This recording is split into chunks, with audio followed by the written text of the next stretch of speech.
Done है। Please sir.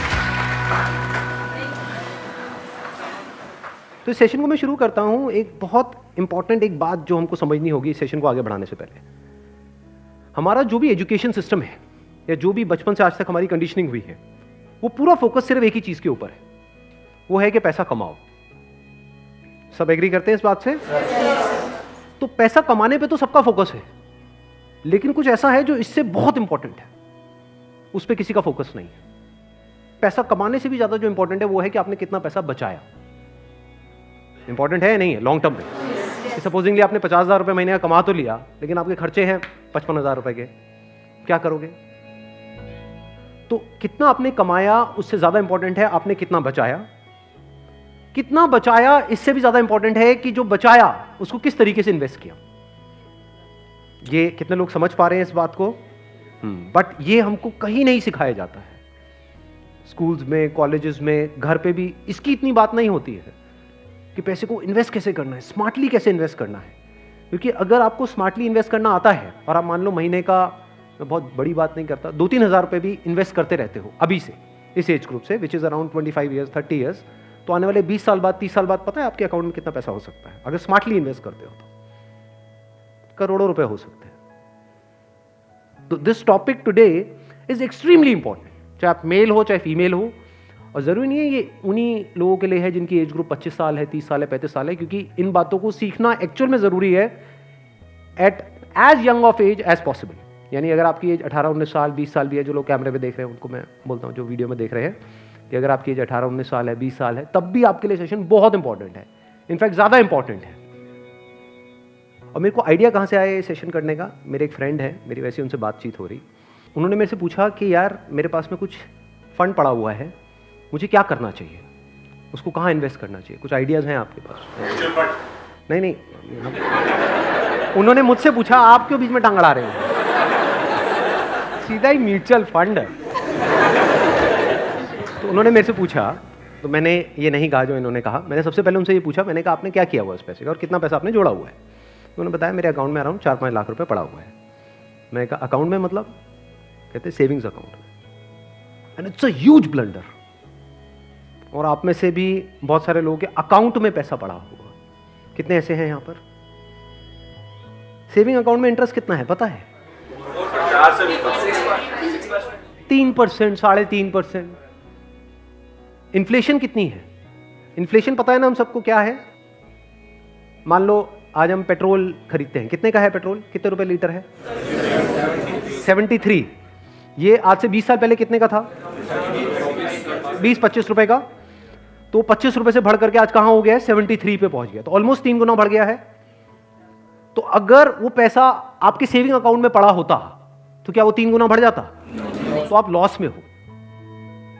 समझ गए? इन्फ्लेशन का जो रेट है अप्रॉक्सीमेटली आप कह सकते हो 6% के आसपास मान लेते हैं, वो वेरी करता रहता है। बट अगर 6% इन्फ्लेशन है और 3% आप अर्न कर रहे हो उस पैसे पे, तो आप कमा नहीं रहे हो, आप गंवा रहे हो, क्योंकि उस पैसे की वैल्यू कम होती चली जा रही है और आप खुश हो रहे हो कि मैं पैसा जोड़ रहा हूं। आप जोड़ नहीं रहे हो, आप बेवकूफी कर रहे हो।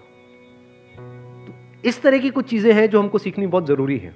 और जैसे मैंने उनको ये बात बोली तो it was a surprise for him. मैंने कहा ये पैसा सेविंग्स में क्यों पड़ा है, इसकी एफडी क्यों नहीं कराई? क्योंकि एफडी में एटलीस्ट 7% इंटरेस्ट है।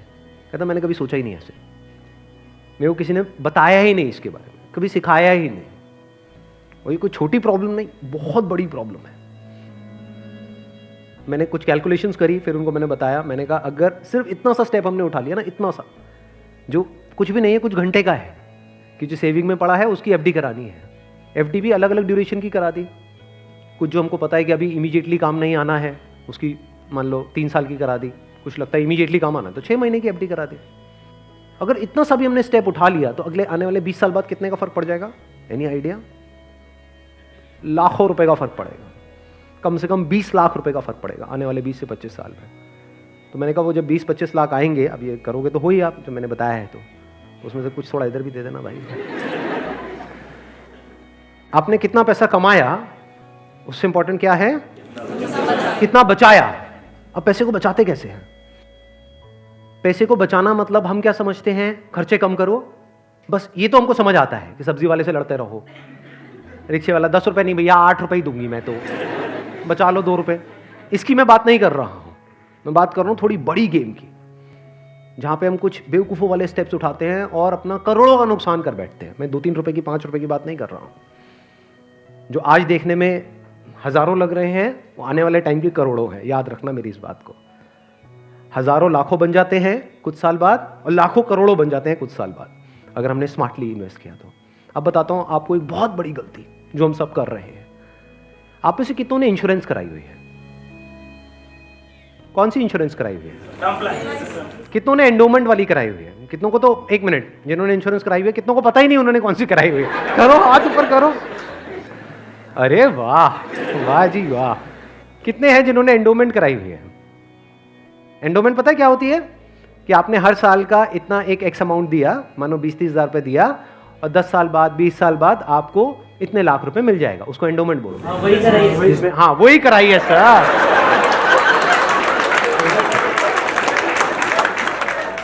क्या सर एंडोमेंट पेंडोमेंट बोलते हैं? सीधी बात करो ना। इंश्योरेंस का मतलब लोग यही समझते हैं इंडिया में कि हर साल का इतना पैसा जाना है, इतना प्रीमियम जाएगा, 20,000, 30,000, 40,000, और 20 साल बाद आपको इतने लाख रुपए मिल जाएगा। मान लो 20 लाख रुपए मिल जाएगा, जो सुनने में बड़ा अट्रैक्टिव लगता है। बेवकूफों वाला स्टेप है ये। कितनों ने टर्म इंश्योरेंस कराई हुई है? हार्डली 3 या 4 या 5 लोग। कमाल जी कमाल। देख लो कितना बड़ा ब्लंडर है ये अभी आप सपने में भी नहीं सोच सकते। और ये आपको कोई नहीं बताएगा, ना कोई बैंक वाले बताएंगे, ना कोई इंश्योरेंस एजेंट बताएगा, ना आपका कोई दोस्त बताएगा, क्योंकि जब पैसा बीच में आ जाता है तो यारी दोस्ती सिर्फ नाम की होती है। दारू पी रहे हो, ओ तुम मेरा भाई है, मैं तेरे साथ में कभी कुछ गलत नहीं कर सकता, ले तू एंडोमेंट करा, ओ तू मेरे पे छोड़ दे यार। और आपको पता ही नहीं आपका कितना बुरी तरीके से कटा है। तो अब ध्यान से समझना, ये जो टर्म इंश्योरेंस है ये आपको कराने के लिए कोई नहीं बोलेगा। क्यों? क्योंकि इसमें जो इंश्योरेंस एजेंट है उसको पैसा ना के बराबर मिलेगा। जो एंडोमेंट प्लान्स होते हैं, जो यूलिप्स होते हैं, उसमें उनको अच्छा खासा कमीशन मिलता है, कुछ केसेस में 30% तक भी मिलता है। अगर आपने मानो 20,000 की इंश्योरेंस कराई तो 30% कट गया आपका। आपका कट नहीं गया है, पैसा आपका कट गया है। 6,000 रुपए गया। अगर 6,000 रुपए वैसे कहीं पे खो जाते हैं या नहीं मिलते हैं या कोई लेकर के आपसे भाग जाता है, कितने दिन तक टेंशन रहती है? मजे की बात क्या है, आपको पता ही नहीं है कि आपके साथ क्या हुआ है। ये जो टर्म इंश्योरेंस होती है इसमें ना के बराबर कटता है। इसमें बस एक पॉइंट होता है जिसको सुनते ही आप लोगों को झटका लगेगा, जिनका कन्वेंशनल माइंडसेट है। टर्म इंश्योरेंस क्या होती है कि आप इतना पैसा देते रहो, मानो आपने 10 साल दिया, 20 साल दिया, 30 साल दिया, 30 साल बाद आपको 1 रुपए भी वापस नहीं आएगा। ओ सर, ये क्या सर, वापस नहीं आएगा तो फायदा क्या है? इंश्योरेंस किस लिए होती है? किस लिए होती है? कि कल को आपको कुछ हो जाए। ये बेसिक सी बातें बता रहा हूं आपको, ये नहीं पता है लोगों को। अभी देख लो कितनों ने हाथ उठाया था। बेसिक सी बात समझो, इंश्योरेंस का जो मतलब होता है वो होता है कि अगर आपको कुछ हो गया तो आपकी फैमिली को इतना पैसा मिल जाए कि उनको टेंशन ना हो। मान लो आप अर्निंग मेंबर हो फैमिली में, आप महीने का मान लो 30,000 कमा रहे हो, 40,000 कमा रहे हो, तो इंश्योरेंस का मतलब क्या है कि अगर आपको कुछ हो जाए तो आपकी फैमिली को इतना पैसा मिलना चाहिए कि उनके पास 40-50 हज़ार रुपये आता रहे। ये जो पॉलिसीज होती हैं, एंडोमेंट, यूलिप और ये सब जितनी भी होती हैं, इसमें कवर बहुत कम होता है। कवर का मतलब समझते हैं हम? कवर मतलब लाइफ कवर, जितने की कवरेज हुई है। कि अगर आप मानो 50,000 का प्रीमियम दोगे तो आपको कवरेज मिलेगी, अलग अलग प्लान में अलग अलग होती है, मान लो 10 से 20 लाख रुपए की।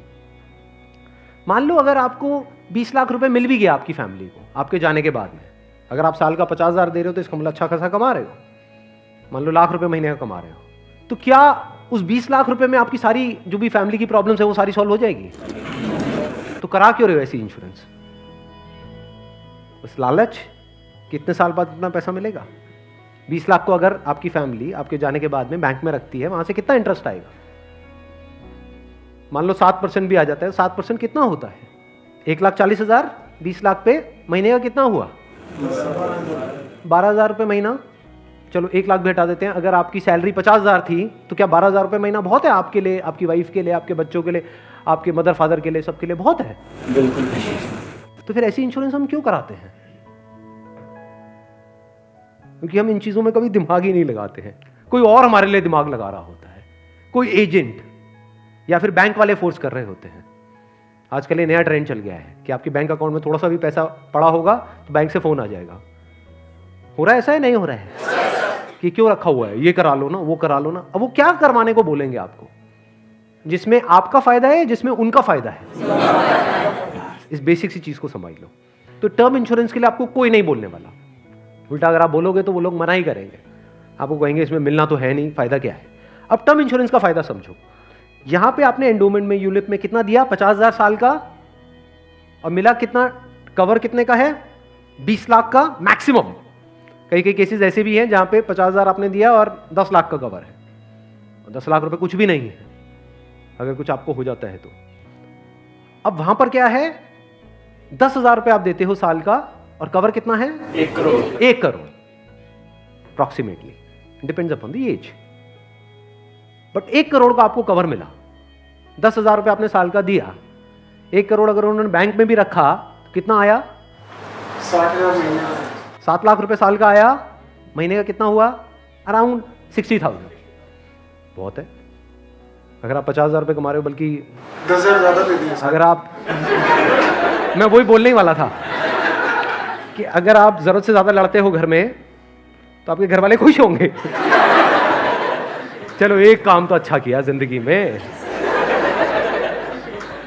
तो अगर आपका बजट 50,000 का है इंश्योरेंस कराने का, तो 10,000 आपने कराई टर्म इंश्योरेंस, बिना ये सोचे कि मेरे को वापस कितना मिलेगा, क्योंकि वापस मिलने के लिए इंश्योरेंस नहीं है। इंश्योरेंस है लाइफ कवरेज के लिए। टर्म इंश्योरेंस मतलब क्या? कि आप उतना ही पैसा दे रहे हो जितने का आपको लाइफ कवर चाहिए। सिंपल। मान लो आप लाख रुपए महीने का कमा रहे हो, तो आपको कितने की पॉलिसी चाहिए? 2 करोड़। 2 करोड़ की। 2 करोड़ के लिए कितने का प्रीमियम जाएगा साल का? 20,000 रुपए। बस, इससे ऊपर 1 रुपए भी देना इलॉजिकल है। इसको बोलते हैं पैसे को बचाना। और वैसे अगर आपको 2 करोड़ की कवर चाहिए एंडोमेंट पॉलिसी में, तो कितने का प्रीमियम देना पड़ेगा साल का? 10 से 20 लाख रुपए साल का आपको प्रीमियम देना पड़ेगा। मतलब जितना कमा रहे हो उससे ज्यादा देना पड़ेगा। समझ गए क्या हो रहा है? जो कमा रहे हो वो सारा इंश्योरेंस में ही जाएगा, तब जाकर के एक ढंग का कवर मिलेगा आपको। जब मैंने भी अपने घर में बात करी टर्म इंश्योरेंस कराने की अपनी, तो उन्होंने सबसे पहली चीज यही पूछी, मेरे जो फादर है, कि ठीक है ये तो समझ आता है कि इतना पैसा जा रहा है, 20 साल बाद कितना मिलेगा? मैं कुछ नहीं मिलेगा। मैं कहा हाँ अगर कुछ हो गया तो मिलेगा। कहता अरे नहीं नहीं बेटा ये क्या बात कर। मैं कहा इसीलिए होती है इंश्योरेंस पॉलिसी, मिलेगा। इस तरह से आप ज्यादा से ज्यादा कवर ले सकते हैं। Health insurance sir? Health insurance is must. आज के टाइम में बहुत जरूरी है। नहीं तो होगा क्या? आपने पैसा बचाया, मान लो बहुत एफर्ट किया, बहुत मेहनत करी, पता नहीं क्या क्या करा, और एक एक्स अमाउंट आपने बचा भी लिया। 10 साल 20 साल काम करके मान लो 10-20 लाख रुपए आपने बचा लिया, किसी तरीके से सेव कर लिया, और अगर कोई बीमारी हो गई तो कितनी देर लगेगी उस पैसे को खत्म होने में? हफ्ता, 10 दिन, 15 दिन। कितने लोग प्रैक्टिकली मेरी इस बात से रिलेट कर पा रहे हैं? सब कर पा रहे हैं। और कितनों ने हेल्थ इंश्योरेंस कराई हुई है? रिलेट सारे कर पा रहे हैं, लेकिन हार्डली आधे लोग ऐसे हैं जिन्होंने एक्चुअल में अपनी हेल्थ इंश्योरेंस कराई हुई है। और हेल्थ इंश्योरेंस भी मुझे लग रहा है ज्यादातर ने तो नाम के लिए करा रखी होगी। कितना कवर है? क्योंकि अगर आप कवर ज्यादा भी लेते हो तो प्रीमियम आपको बहुत ज्यादा नहीं देना पड़ता है, मार्जिनली एक्स्ट्रा होता है। उसमें आपकी पूरी फैमिली कवर हो जाती है। मतलब आप, आपकी वाइफ, आपके बच्चे सारे कवर हो जाते हैं। इसको आप हेल्थ इंश्योरेंस कहो, मेडिकल इंश्योरेंस कहो, मस्ट है ये होनी ही चाहिए।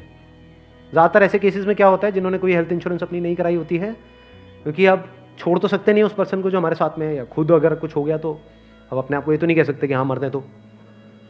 तो ऐसे में क्या होता है, एक तो सेविंग्स आपकी खत्म होती है बड़ी तेजी से, दूसरा क्या खत्म होता है, और क्या होता है? लोन लेना पड़ेगा, उधार लेना पड़ेगा। उस उधार को चुकाने का मतलब क्या है? कि आप कभी जिंदगी में दोबारा सेव कर ही नहीं सकते। समझ रहे हो ये प्रॉब्लम कितनी बड़ी है और कितनी कॉम्प्लिकेटेड है ये? कि मतलब जिंदगी में कभी आप पैसा जोड़ ही नहीं पाओगे, क्योंकि जो कमाओगे अब वो सारा उधार चुकाने में लगता रहेगा। या तो आप लोन लोगे बैंक से, या अपने किसी दोस्तों से, यहां से वहां से, जिससे भी लोगे। अगर नहीं दोगे उनको वापस तो दोस्ती खराब करोगे। और एक और जब बात यहां तक आई है तो एक और चीज, एक और गलती हम करते हैं, we want to make quick money.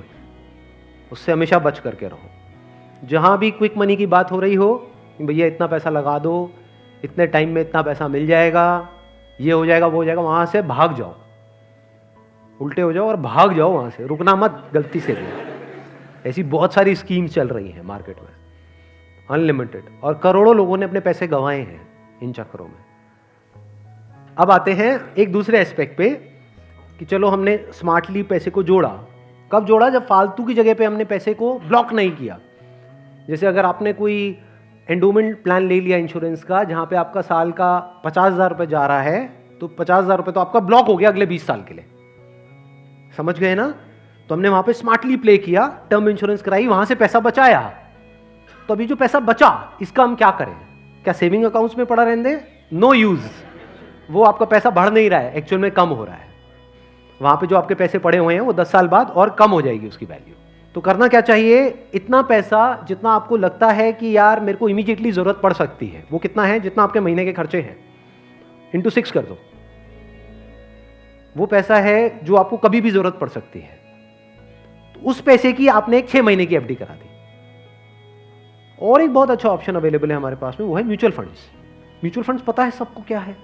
कितनों ने ऑलरेडी इन्वेस्ट किया हुआ है म्यूचुअल फंड्स में? बहुत कम लोगों ने। क्यों नहीं किया हमने इन्वेस्ट? पता ही नहीं सर। नंबर 1 करेक्ट इंफॉर्मेशन नहीं है। नंबर 2 हम डरते हैं, हमें लगता है म्यूचुअल फंड भी कोई स्कीम है कि पैसा इकट्ठा किया और कल को अगर भाग गए या बंद हो गया तो पता नहीं क्या होगा। ये पैसा आपका 100% सेफ है, because it is regulated by SEBI.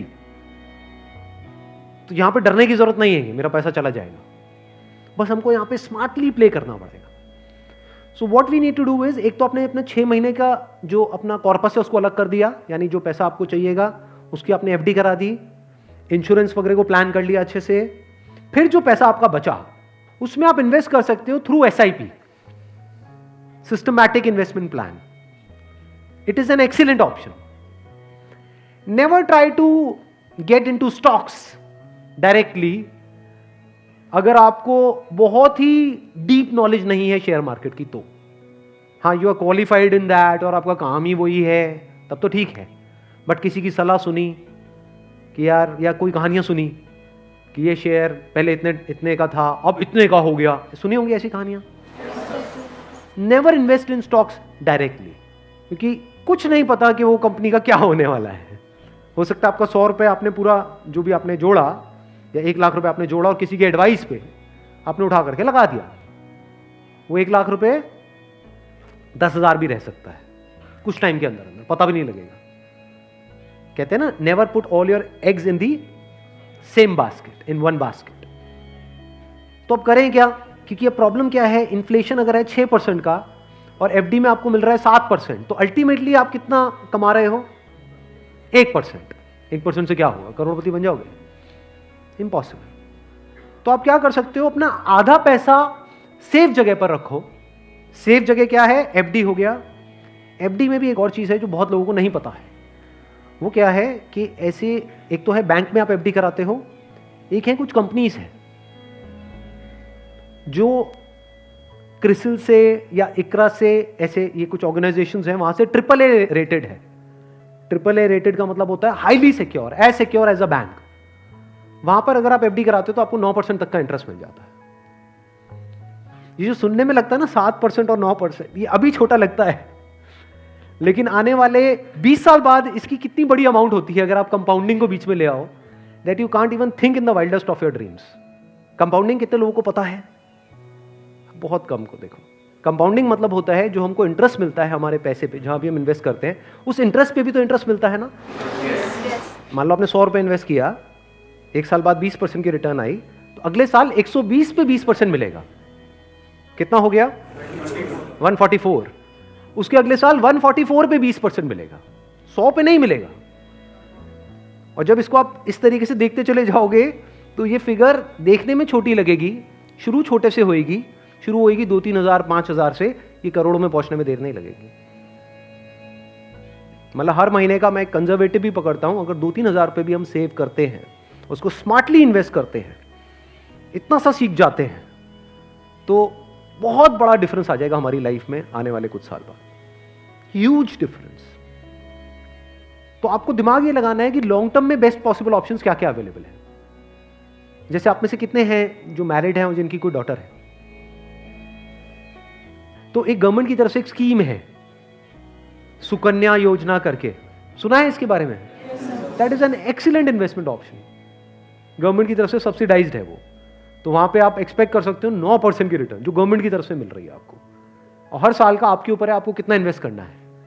Highest limit 1.5 lakh की है, बट आपके ऊपर है। किसी साल में आपने 10,000 कर दिया, कभी 20,000 कर दिया, ऐसे आप करते रहे over a period of next 15-20 years, उसके बाद में एक बहुत बड़ा कॉर्पस उसको मिलेगा अपने एजुकेशन के लिए या किसी भी चीज के लिए, फ्यूचर के लिए। इसको बोलते हैं स्मार्ट इन्वेस्टमेंट। पैसे से पैसा कैसे कमाना है, ये एक बहुत बड़ी आर्ट है, क्योंकि ये जिसको आती है और अगर उसकी कमाई कम भी है तब भी वो आने वाले 20-30 साल बाद बिल्कुल ऐसा है जैसे कछुआ और खरगोश की कहानी। इमीडिएटली नहीं, मान लो कोई बंदा है 50,000 रुपए कमा रहा है लेकिन वो स्मार्टली इन्वेस्ट कर रहा है।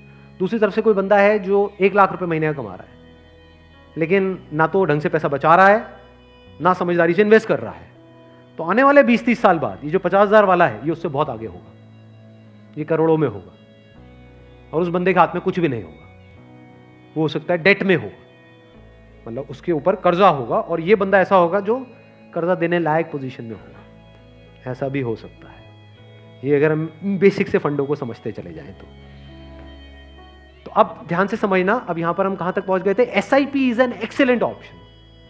एसआईपी का मतलब होता है कि आपने अपना एक अमाउंट फिक्स कर लिया, हर महीने का इतना अमाउंट तो एसआईपी में देना ही देना है म्यूचुअल फंड में। अब म्यूचुअल फंड कैसे चूज करें? हजारों म्यूचुअल फंड है। लार्ज कैप इक्विटी फंड को पकड़ो, वो भी कुछ वेबसाइट्स है जैसे मनी कंट्रोल है, वैल्यू रिसर्च है, वहां पर जाकर के देखो उन फंड्स की रेटिंग कम से कम 4 से 5 स्टार होनी चाहिए। कोई ऐसा फंड है उसकी 1 या 2 स्टार की रेटिंग है, मत करो उसमें, बल्कि ऐसा फंड होना चाहिए जो हर वेबसाइट पे 4 या 5 स्टार की रेटिंग हो। अब आपने क्या किया कि हर महीने का अपना एक अमाउंट फिक्स कर लिया, दैट कुड बी एनीथिंग, 1,000 रुपए, 2,000 रुपए, 3,000 रुपए, 4,000, 5,000, what ever that amount is. SIP के थ्रू ऑटोमेटिकली इतना अमाउंट आपके अकाउंट से डेबिट होता चला जाएगा over a period of next 10 years, 20 years, 30 years. अभी स्मार्ट इन्वेस्टमेंट क्यों है? एक तरफ से मैं इंश्योरेंस के लिए मना कर रहा था, इसके लिए स्मार्ट क्यों है? क्योंकि यहां पे आपका पैसा नहीं कट रहा है, जो पैसा आप लगा रहे हो पूरा का पूरा इन्वेस्ट हो रहा है। इसमें भी 2 ऑप्शन है, एक आप ब्रोकर के थ्रू जा सकते हो, एक है डायरेक्ट जा सकते हो, तो वहां पे आपका 1% और बच जाएगा। मान लो टोटल 1.5% कटना था हर साल का, तो अब कितना कटेगा? सिर्फ 0.5%। अभी 1% सुनने में छोटा लगता है, but over a period of 20-30 years ये लाखों रुपए का होता है। मतलब डिसीजन लेने में कुछ मिनट्स लगते हैं इन बातों को समझने में, लेकिन आने वाले टाइम में यही फर्क होगा कि आपके अकाउंट में लाखों है, करोड़ों है, क्या है। अच्छा, म्यूचुअल फंड क्यों और स्टॉक्स क्यों नहीं? क्योंकि स्टॉक्स में आप 1 या 2 या 4 में इन्वेस्ट कर रहे हो, म्यूचुअल फंड जो है वो डिवाइड कर देते हैं। वो मान लो 50 में उन्होंने इन्वेस्ट कर दिया, तो अब अगर उसमें से एक कंपनी बंद भी हो गई तब भी प्रोपोर्शनेटली जो आपने इन्वेस्टमेंट करी है उसमें उसका परसेंटेज क्या था? मान लो 2%, तो आपको 100 रुपए 98 रह गया, बस इतना ही हुआ। अब मार्केट में सबसे बड़ा डर लोगों को यह होता है जो म्यूचुअल फंड में नहीं इन्वेस्ट करते हैं कि कल को नीचे आ गया तो क्या होगा, क्योंकि नीचे आने की कोई लिमिट नहीं है। एफडी में यह है कि नीचे नहीं आएगा, इंटरेस्ट कम हो सकता है, नीचे नहीं आएगा। तो म्यूचुअल फंड में लोग नीचे आने के नाम से डरते हैं, ऊपर जाने में कोई डर नहीं है। अगर गारंटी मिल जाए कि भैया साल का इतना % तो आना ही आना है और आता ही रहेगा जिंदगी भर, तो कोई डर ही नहीं है, फिर तो सारे लगा देंगे। बट कोई गारंटी नहीं है ना, और नीचे भी जा सकता है। तो अगर कुछ ऐसा हो जाए कि अगर म्यूचुअल फंड नीचे भी जाए तब भी आपका फायदा हो जाए, तो प्रॉब्लम सॉल्व हो गई ना। ये मेरी अपनी स्ट्रैटेजी है, ये कोई किसी बुक में नहीं है या कोई थ्योरी नहीं है, ये मेरी अपनी स्ट्रैटेजी है, वो मैं आप लोगों के साथ में शेयर कर रहा हूँ। आपको क्या करना है? मोटा मोटा स्टॉक मार्केट को ट्रैक करना है, हफ्ते में एक दिन देख लो कि अभी कितने पे चल रहा है। मान लो एक पीक है, पीक अभी मान लो 40,000 है, अभी मार्केट चल रहा है अराउंड कितना? 37 के अराउंड चल रहा है। तो मेरी स्ट्रैटेजी क्या है? जैसे ही मार्केट 20% से नीचे गिर जाए कि मार्केट की ये पीक है, मान लो 40,000 है, अब मार्केट 30,000 पे आ गया है, तो आपने क्या किया? पहले इन्वेस्ट किया हुआ था एसआईपी में, लार्ज कैप्स में, आप इमीडिएटली जैसे ही मार्केट 30 पे आई आप स्विच कर गए मिड कैप में, not even in small cap, mid cap.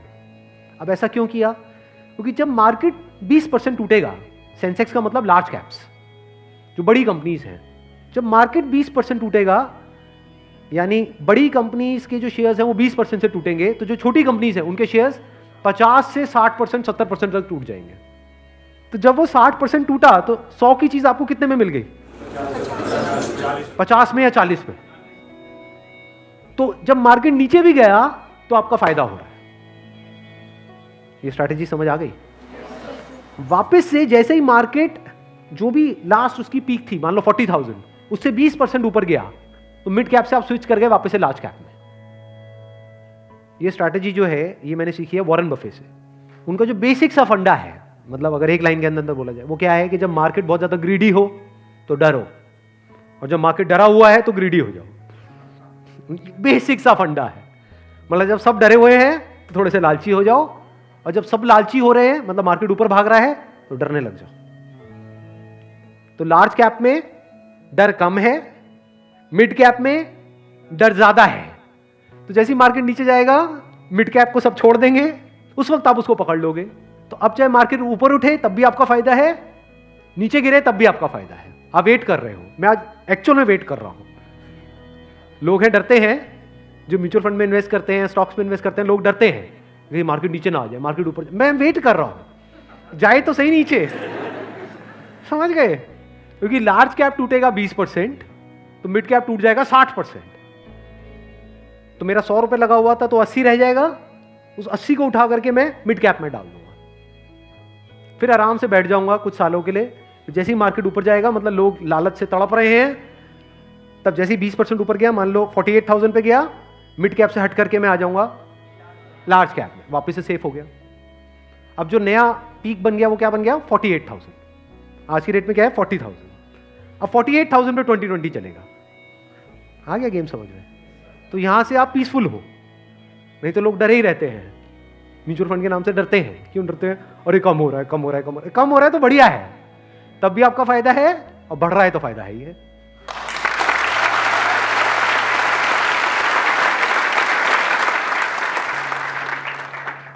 समझ गए? ये बेसिक सा फंडा है, हमेशा याद रखना।